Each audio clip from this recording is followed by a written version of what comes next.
सबको मेरा प्रणाम है, नमस्कार है। प्यारे बच्चों, रेलवे अभ्यर्थियों को अभी क्या करना चाहिए?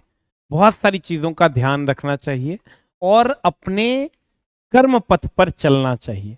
मेरे दोस्त, रेलवे में सबको पता है 2018 से कोई वैकेंसी नहीं आई है। 18-19 में जो वैकेंसी आई थी उसके बाद से कोई वैकेंसी नहीं आई।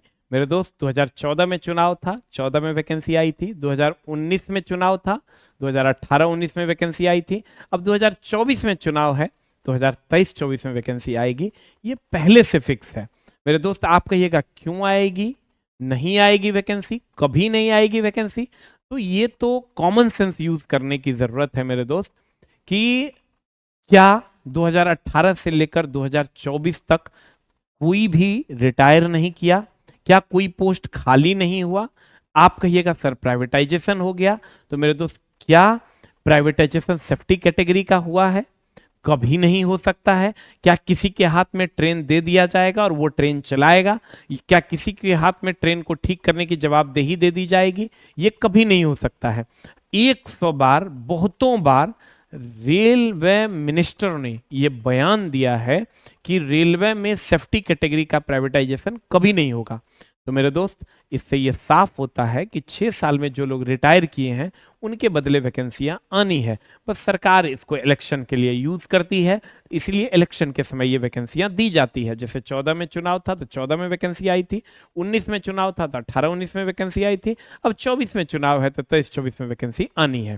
तो मेरे दोस्त, जैसे जीडीसी अभी आ चुका है, एक सर्कुलर नोटिस भी वायरल हुआ, सबको पता है, डिपार्टमेंटल नोटिस था जो वायरल हुआ। तो मेरे दोस्त, कहीं ना कहीं वैकेंसी की सुगबुगाहट बहुत तेज है। किसी दिन आप सोए रहिएगा और वैकेंसी आपको मिल जाएगी। निगेटिव विचारधारा आपको कभी कुछ नहीं दे सकती है। अगर आप निगेटिव विचारधारा की ओर जा रहे हैं कि वैकेंसी नहीं आएगी, तो फाइनली आपको कुछ नहीं मिलना है उससे। अगर आप ये सोच रहे हैं कि कभी कोई एग्जाम नहीं होगा, रेलवे का प्राइवेटाइजेशन हो जाएगा, तो मेरे दोस्त अभी आप ये समझ लीजिए कि उससे आपको कुछ मिलना नहीं है। मिलना सिर्फ एक ही बात से है कि हम पढ़ेंगे, हम लड़ेंगे और वैकेंसी आएगी, उसमें एक सीट हम अपना पक्का करेंगे। इसी से आपको सब कुछ मिलना है। तो मेरे दोस्त, कृपया आपसे नम्र निवेदन है कि ना निगेटिव विचारधारा की ओर ना जाएं। मेरे दोस्त, जब 2014 में हम पढ़ा रहे थे तब भी लोग ये कहते थे, एएलपी का जब टेक्नीशियन का वैकेंसी आया था तो लोग कहते थे कि एग्जाम नहीं होगा। जब पीटी हो गया तो लोग कहते थे मेंस नहीं होगा। जब मेंस हो गया तो लोग कहते थे रिजल्ट नहीं आएगा। जब रिजल्ट आ गया तो लोग कहते थे ज्वाइनिंग नहीं होगी।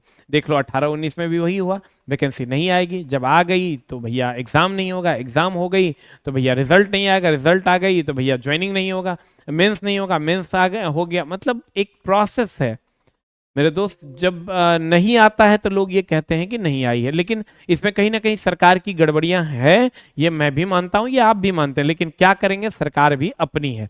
तो मेरे दोस्त, आपको सजग रहना है और पॉजिटिव विचारधारा की ओर चलना है, मेहनत करना है। तो मेरे दोस्त, अभी आपको क्या करना चाहिए, कैसे आप नई शुरुआत कर सकते हैं? पहले तो हम एएलपी टेक्नीशियन के बारे में बात कर लेते हैं। एएलपी टेक्नीशियन का एज से रिलेटेड बच्चों का बहुत सारा समस्या है। क्या सर 28 साल का एज है? तो मेरे दोस्त, एज लिमिट जो है वो 18 से 30 साल है। ओबीसी को रिलैक्सेशन 3 साल का मिलता है और एससी एसटी को 5 साल का, यानी ओबीसी 33 साल तक। और एससी एसटी की अगर हम बात करें तो एससी एसटी आपका हो जाएगा, एससी एसटी की अगर हम बात करें मेरे दोस्त, तो एससी एसटी का एज रिलैक्सेशन आपका हो जाएगा 5 साल तक। फिर अगर हम आते हैं एएलपी के लिए, 10th प्लस आईटीआई जरूरी है, या 10th प्लस डिप्लोमा, या बीटेक या बीई अगर आप किए हुए हैं तो आप एएलपी के पोस्ट के लिए एलिजिबल हैं। और इन दोनों लोगों को टेक्नीशियन नहीं दिया जाता है, ये दोनों लोग टेक्नीशियन का फॉर्म नहीं भर सकते हैं। लेकिन जो लोग 10th प्लस आईटीआई किए हैं, ये एएलपी भी भर सकते हैं और ये टेक्नीशियन भी भर सकते हैं। ये लोग टेक्नीशियन का फॉर्म नहीं डाल सकते हैं, ये लोग सिर्फ और सिर्फ एएलपी का ही फॉर्म डाल सकते हैं। एज से रिलेटेड अगर हम बात करें तो 18 से 30 साल है। कुछ लोगों को डाउट होता है कि 28 साल है, लेकिन 30 साल तक एज है। और मेरे दोस्त, टेक्नीशियन में पीसीएम वाले जो है, जो 12th पास हैं और फिजिक्स केमिस्ट्री मैथ वाले हैं, उनको भी मौका दिया जाता है। सिग्नल मेंटेनर ग्रेड 1, ग्रेड 2 और ग्रेड 3 में जो पीसीएम वाले हैं टेक्नीशियन में, उनको मौका मिलता है जो 12th पास है, एक पेपर जिनका मैथ है। क्लियर है मेरे दोस्त। बाकी जो जैसा क्वालिफिकेशन पहले था वैसा ही अभी भी है। सीबीटी 1 में आपको 75 क्वेश्चन मिलेगा। मेनली हम लोग आज एएलपी टेक्नीशियन पे बात करने वाले हैं। सीबीटी 1 में आपको 75 क्वेश्चन मिलेगा, 60 मिनट का समय मिलेगा, 1/3 का निगेटिव मिलेगा। और मेरे दोस्त वो 75 क्वेश्चन कहां से होंगे? साइंस से 20 क्वेश्चन, मैथ से 20 क्वेश्चन, रीजनिंग से 25 क्वेश्चन और जीएस से 10 क्वेश्चन आपको मिलेगा। यानी मैथ, रीजनिंग और साइंस आपका डिसाइडिंग फैक्टर होने जा रहा है। और मेरे दोस्त उसके बाद अगर हम चलते हैं, ये सीबीटी 1 जिसको आप पीटी कहते हैं, उसके बाद सीबीटी 2 आता है। सीबीटी 2 में मेरे दोस्त 100 क्वेश्चन होंगे, 90 मिनट का एग्जाम होगा, 1/3 निगेटिव होगा। और इसमें मेरे दोस्त साइंस प्लस इंजीनियरिंग ड्राइंग से 40 क्वेश्चन रहेगा, जिसमें पिछले बार 2 क्वेश्चन पूछे गए इंजीनियरिंग ड्राइंग से, लेकिन अब ऐसा होगा कि नहीं इसकी कोई गारंटी नहीं है, इसलिए इसको भी पढ़ना पड़ेगा। इसमें 10 चैप्टर हैं, इसमें 6 चैप्टर है, वो 10 चैप्टर इसमें फिजिक्स के हैं। और मेरे दोस्त मैथ की अगर हम बात करें 25 क्वेश्चंस रहेंगे, रीजनिंग के 25 क्वेश्चंस और जीएस के 10 क्वेश्चंस होंगे। यहाँ भी जीएस आपको बहुत कम देखने को मिलेगा। सीबीटी 2 का जो पार्ट बी है वो तो ये तो पार्ट ए हो गया 100 नंबर का, जो आपका मेरिट बनाएगा। पार्ट बी में अगर हम बात करें तो इसमें ट्रेड रहेगा, 75 क्वेश्चंस रहेंगे, 75 क्वेश्चन 60 मिनट में। और इसमें आपको उसके बाद आपको साइको देना है। इसमें सिर्फ क्वालिफाई करना है, मात्र 35% नंबर लाना है, यानी लगभग 27 नंबर आपको 75 में लाना है।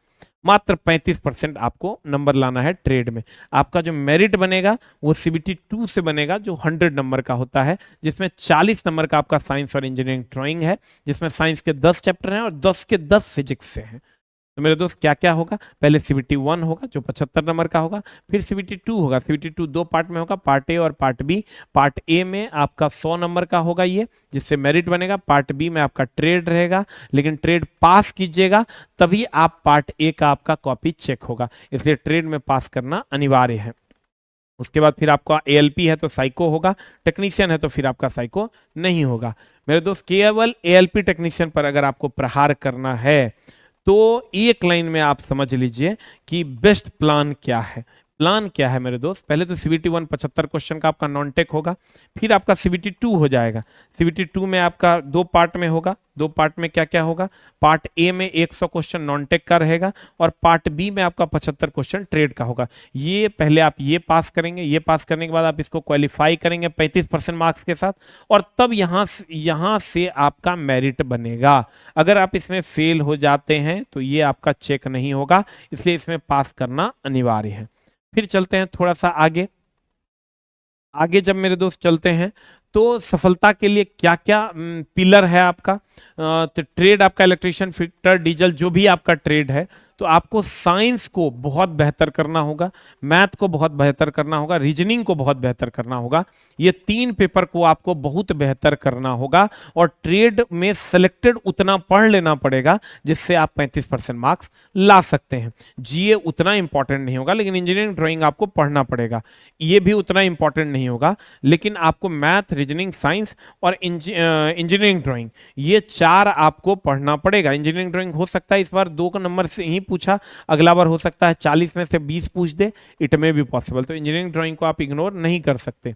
फिर अगर हम साइंस की बात करें तो साइंस में आप देखा गया है कि 2022-23 में जो है, जो भी एग्जाम हुआ है, उसमें मेरे दोस्त क्वेश्चन का लेवल बहुत ज्यादा बढ़ गया है। तो क्वेश्चन को बढ़े हुए लेवल के साथ पढ़ना होगा, एनसीईआरटी को पढ़ना होगा, और एक एनसीईआरटी से भी अलग उसके कॉन्सेप्ट पे अच्छे अच्छे क्वेश्चंस को पढ़ने होंगे। उसके बाद रिपीटेड क्वेश्चन का ना आना, मतलब रिपीटेड क्वेश्चन आपको अच्छे से आना चाहिए। अगर नहीं आ रहा है तो यह गलत है। एनसीईआरटी एग्जाम्पलर का क्वेश्चन आपको आना चाहिए, पूरा का पूरा एनसीईआरटी एग्जाम्पलर 9-10 आप एकदम खा पी जाइए। अगर आपके पास बुक नहीं है तो आप एसके झा सामान्य विज्ञान ले लीजिए। आप कहेगा आप अपने बुक का प्रचार करते हैं, जरूरी नहीं यही बुक लेना है, किसी भी टीचर की अच्छी बुक आप ले लीजिए। और एनसीईआरटी एग्जाम्पलर की भी बुक आती है, ये भी आप ले सकते हैं, या मेरी लीजिए या किसी भी टीचर के। फॉर्मूला के लिए आप ये ले सकते हैं।